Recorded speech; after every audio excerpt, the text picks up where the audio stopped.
Tani jemi në lidhje direkte me Andi Tepelenën, organizatori i protestës. Andi, përshëndetje. Përshëndetje, më duhet të korrektoj që jam një nga mbështetësit e protestës, një nga aktivistët që mbështes fjalë e madhe organizator, se protesta ka shumë organizator, koordinator. Një ndër, në rregull. Atëherë, sot ka pasur një protest tjetër para parlamentit, çdo vezë mbante emrin e deputetëve. Na trego pak më shumë rreth kësaj dhe sa vezë mbetën pa u thyer.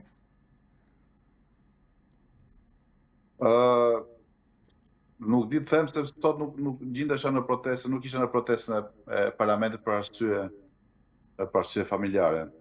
Di që ishte koncepti për të çdo vezë përgjigje një deputeti, pra çdo vezë e pa thyer, le themi ishte një denoncim publik ndaj çdo deputeti i cili ka kaluar, ka aprovuar ligjet që bien ndesh me interesin publik.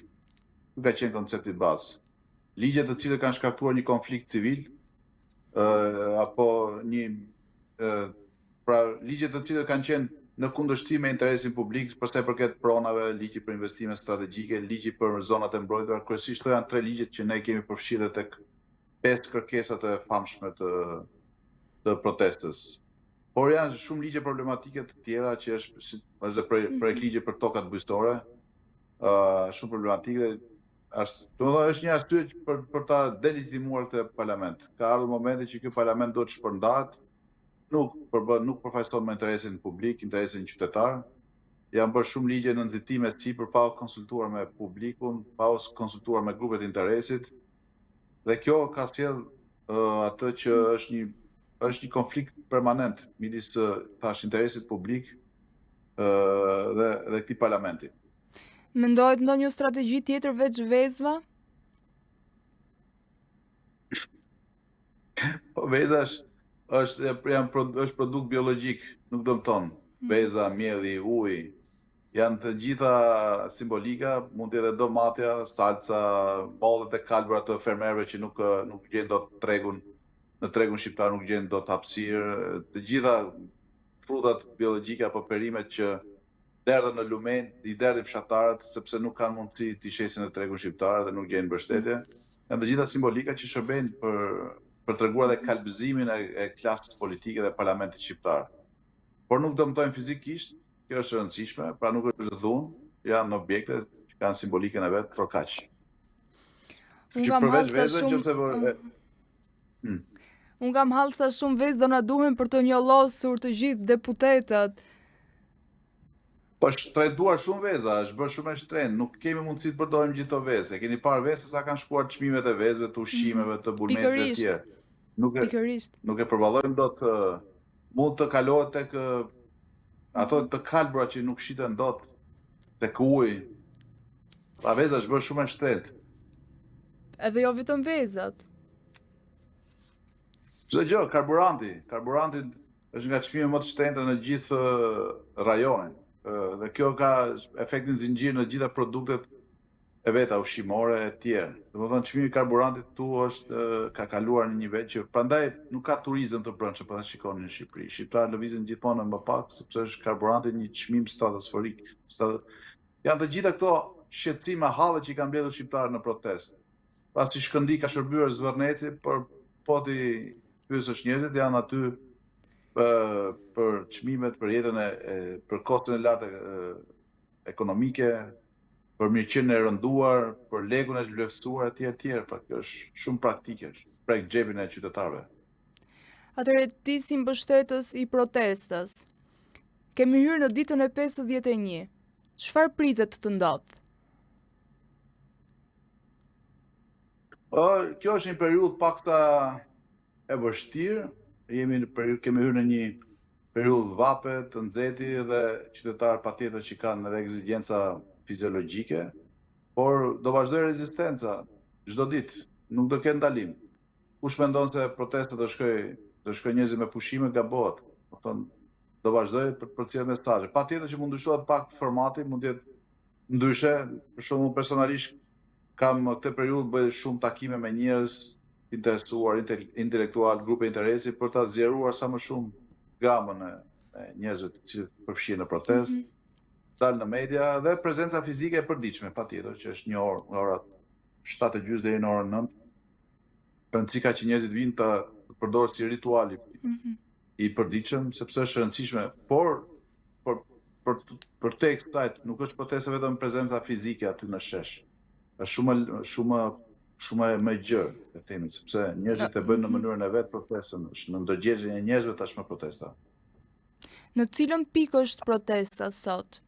Është në rritje apo në ulje, jo vetëm nga pjesëmarrja, por dhe nga ajo çfarë doni të arrini ju? Protesta është e qëndrueshme. Pra ka një masë kritike të madhe. Në protestë kanë ardhur qindra mijëra njerëz kanë marrë pjesë në ato 2-3 datat kryesore. Njerëzit po e bëjnë në mënyrën e vet, edhe në plazhe bëjnë protestën, edhe kudo, edhe në diasporë, edhe në qytete europiane, edhe përmes shkrimeve, edhe kudo flitet, kudo gjen dhe kalamaj fëmijë të vegjël që këndojnë Rama jepet dorëheqjen. Edhe në kudo flitet për protestën. Pra numerikisht nuk mund ta përcaktojmë është rënë apo shënjitje.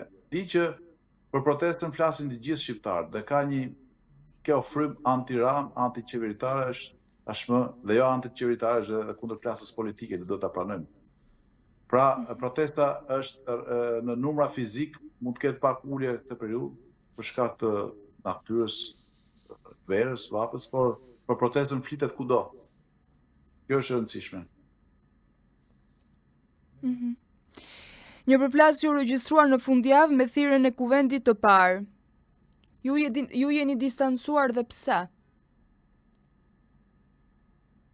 Po shiko, personalisht e mendoj për efektivitetin e protestës që unë nuk jam negativ ndaj krijimit të një kuvendi, mund të krijon 1, 2, 3 kuvende, siç ka aty me 10 organizata shoqërisë civile, grupime interesesh, ka prezencë partish, parti të vogla, apo dhe parti të mëdha, të majtë, të djathtë.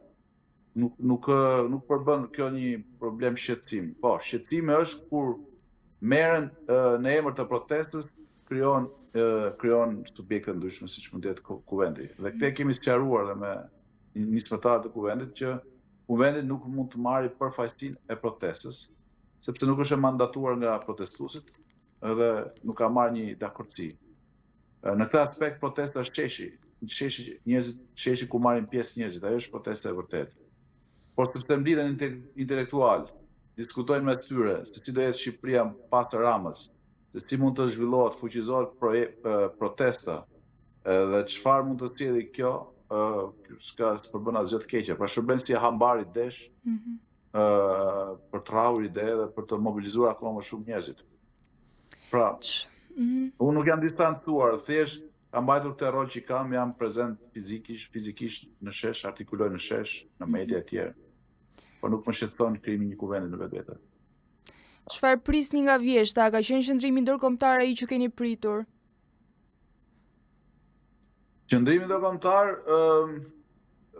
për sa i përket kancelerive europiane, përveç Gjermanisë dhe Hollandës, me ndonjë vendi tjetër, akoma nuk kemi parë ndonjë qëndrim të fortë. Ne presim që ndërkombëtarët të shprehen fort kundër korrupsionit, kundër kapjes të shtetit, kundër kësaj që po ndodh me Shqipërinë. Pra duam një qëndrim fort. Ne po e çojmë me forcat tona, kemi çuar deri në këtë pikë, jemi në ditën e 50 dhe po tregojmë që jemi popull që duam ta bëjmë të ndryshim me paqe, jo të dhunshëm, ama duhet dhe një qëndrim më i fortë ndërkombëtarëve në këtë rast. Pra, ajo në nevojitet ndihma dhe vendeve mike. Pra, për të thënë që Edi Rama nuk ka të ardhur në Shqipëria, duhet të ndryshoj e gjitha kjo situatë. Por prezenca e europarlamentarëve ka qenë shumë pozitive, kanë dhënë mesazhin e tyre kur erdhën këtu dhe folën nga protesta, dhe kjo ka qenë pozitive, është inkurajuese për protestën. Presim edhe nga grupimet e tjera europarlamentare të majtë të djathtë të qendrës, që të mbajnë të njëjtin qëndrim. Por mbi të gjitha duam që ndërkombëtarët kuptojnë që shqiptarët nuk kanë dalur në shesh vetëm për çështjen e mjedisore të Zvërnecit, por kanë dalë sepse tu është mbushur kupa. Pra është një vend shtet i kapur nga oligarkia, me 1000 fije të lidhur me krimin e organizuar, me trafiqet e drogës. Nuk mund të jetë Shqipëria antar i NATO-s, vend antar i NATO-s. të shërbesit bazë për pastrimin e paras. Ne duam vend normal me demokraci normale ku mbizotrojë ligji, shteti së drejtës, transparenca dhe të mbizotrojnë vlera demokratike europiane. Ky është gjithë qëllimi i protestës dhe shqiptarëve. Është protestë shumë europiane, sa shqiptare, aq dhe europiane. Pra kemi dhe flamurin shqiptar që mbizotron kudo, por ama është dhe pro vlerave europiane si protestë. Ndaj dhe duam dhe kemi nevojë për shtete më të fortë vendosur të kancelerive europiane. Po me sa duket Europa në këtë moment, ka dhe tjera, nuk është se është në situata që të mirë geostrategjia. Dhe si duket të shohim. Vetimi akoma me shpresë që do vi një mbështetje më e fortë, besoj nga shtatori, tetori. Tani unë dua të di se me cilin politikan nga mazhoranca do të uleshit në dialog. E maggioranca? Shiko, ne shpresojmë që brenda maggiorancës të ketë një reflektim. E para punës që do ta pranojë maggiorancën, nëse Partia Socialiste nuk e braktis anjen që po mbytet, nuk braktis Edi Ramën, ne nuk kemi me këtë të ulemi, s'kemi pse të ulemi. Duhet që brenda Partisë Socialiste fillojë një lëvizje për reformim, një grup deputetësh që distancohen nga kryetari i tyre, i cili ka kapur peng dhe Partinë Socialiste apo rilindjen, që është më shumë një lloj Elisa Spiropali, për shembull, e cila ka dalë hapur kundër Edi Ramës. Elisa Spiropali, nuk e di se sa mund ta mbaj peshën e reformimit e Elisa Spiropali. Pase unë përshëndes çdo nisëm që distancohet nga Rama, Spiropali apo Koçeku e tjerë, dhe do shpresohet ta pasonin edhe deputet tjerë, sikur 15-20, do ishte gjë më e zgjuar për ata. Do ishte gjë të tregoshin të përgjegjshëm në këtë situatë. Nuk është se e bëjnë për qytetarë shqiptar, por për veten e tyre, nëse duan një të ardhmen politik, sa më shpejt distancohen nga kryetari i tyre, aq më nder do i bënin vetes tyre dhe do shpëtonin atë bark që anije që po mbytet, që është Partia Socialiste, që nuk ka të ardhmen. Me atë kryetar. A do të ashpërsohet qëndrimi i flamingove në bulevard apo retorika juaj do të vijojë e njëjtë? Protestë paqësore, marshimi dhe të hënave, të enteve, vezë me miell. Jo, ne do vazhdojmë të paktën këtë periudhë protestet e flamingove dhe shqiponjave, nisur nga simbolika që përfaqësojnë të dyja, por thash, mund të ndryshojë një format në këtë periudhë, por përpiqemi të kontaktojmë sa më shumë grupe interesi, intelektual, njerëz të cilët e fermer nga më të ndryshmet që të fuqizohet. Dhe për të nisur akoma më fuqimisht në shtator, kur do vinë të rinë, studentët, nxënësit, shtator, tetor. Pra, është një lloj strategjie që po ndjekim. Strategjia që ka të bëjë me forcimin e radhëve dhe përcjelljen e mesazheve në mënyrë të qëndrueshme, 5 pikat e protestës, apo grupet e interesi që kanë diçka për thënë, janë të mirë pritura. Kjo është. Kanë dashur t'ju intimidojnë publikisht duke përmendur emrin e vëllait tuaj.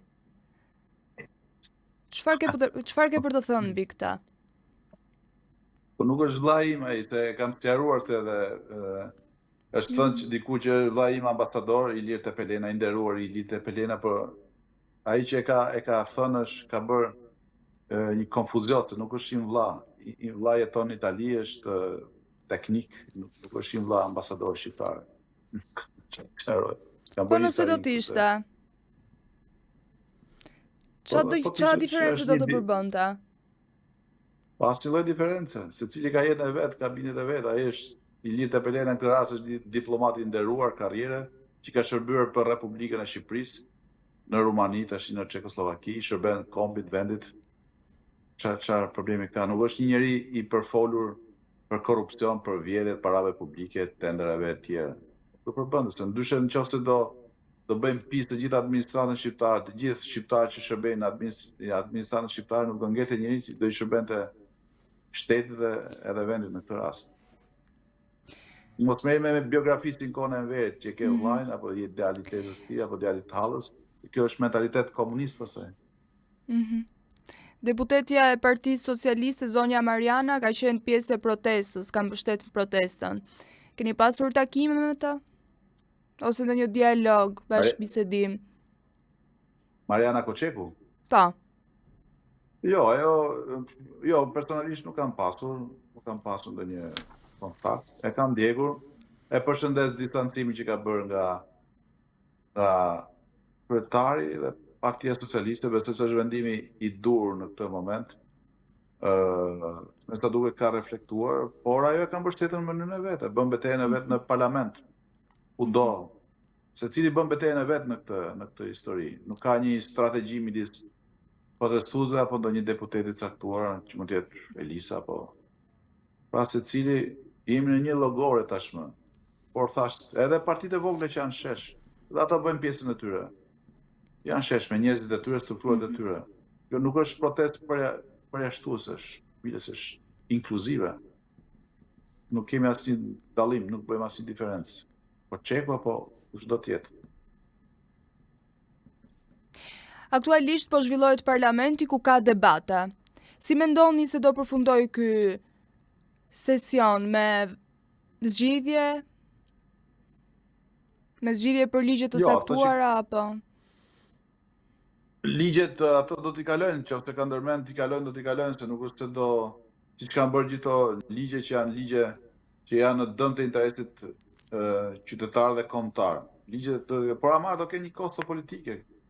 Kjo është në ndërgjegjen e çdo deputeti. Sa më shpejt kuptojnë që ku po shkon Shqipëria, për buzë humnerës, sa më shpejt distancohen nga këto ligje, është në të mirën e tyre dhe të Shqipërisë mbi gjitha. Por unë jam krejtësisht skeptik është i parlamenti përbërë thjesht nga ushtar të Ramës dhe Berishës një të kohë, sepse dhe Berisha nuk ka shkuar në parlament në disa 2-3 seancët e fundit, pra grup deputet e Partisë Demokratike, që për mua është skandaloze. Këtu nuk duhet për çfarë paguan? Paguan që të bëjnë opozitë në parlament, nuk paguan që të rrinë në shtëpi. Pra aty do ta bëjnë opozitën e vërtet. Në sheshe bëjnë qytetarët, në parlament e bëjnë politikanët. Dhe në qoftë se nuk përdorin mikrofonin e kuvendit për të bërë opozitën e tyre, ky parlament tashmë në sytë e qytetarëve është i delegitimuar, nuk përfaqëson më qytetarët. Sa më shpejt shkrihet, sa më shpejt shpërndahet, aq më mirë është. Për mendimin tim. Andi, të falenderoj. Faleminderit juve. Unë mbar. Faleminderit. Ditë e mirë. Ja, pra kështu erdhi fundi këtij programi, bashkë do të shihemi sërish nesër në orën 17 me të tjera zhvillime. Mos harroni të na ndiqni. Mirupafshim. Ju pëlqeu kjo video? Atëherë bashkohuni me ne. Na ndiqni në Instagram, Facebook dhe TikTok dhe bëni subscribe në YouTube. Klikoni like dhe share dhe aktivizoni njoftimet për të mos humbur asnjë video të re. Faleminderit për mbështetjen.